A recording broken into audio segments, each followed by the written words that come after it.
Alter, wir waren heute beim Schwimmen und wie ihr seht, wir sind da eingesprungen. Erst einmal Rücken aufgeschürft, hat wieder absolut geklappt.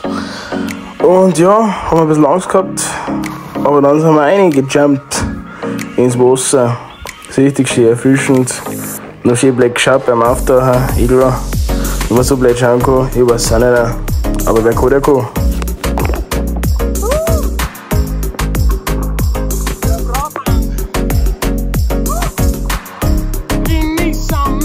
So, jetzt haben wir die Kamera noch ein bisschen ausprobiert, ob man da tauchen kann.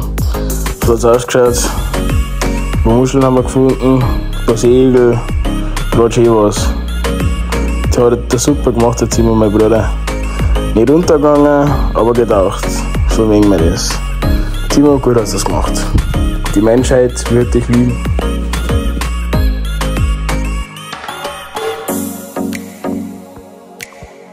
So, jetzt, wo wir mit dem Schwimmen fertig waren, dann sind wir ganz gechillt zum Quadfahren gegangen.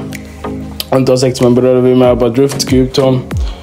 Genau, hätte uns manchmal fast umgeschmissen, aber man muss manchmal sich ans Limit hintrauen, damit es klappt.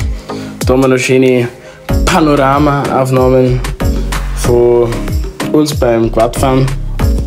War auf jeden Fall richtig geil. Und dann sind wir auch zu so einem Aussichtspunkt sind wir auch noch hier. Das war auf jeden Fall was ganz Feines. Und ja, der Quad war gut. Ich habe noch fahren dürfen. Und ja, war auf jeden Fall eine wilde Sache. Da seht ihr den schönen Ausblick. War einfach herrlich. Sehr schön. Da wieder mächtig Gas geben. Immer Leben am Limit, aber genauso hat es sein müssen. Ich wünsche natürlich jedem von euch einen erholsamen Urlaub.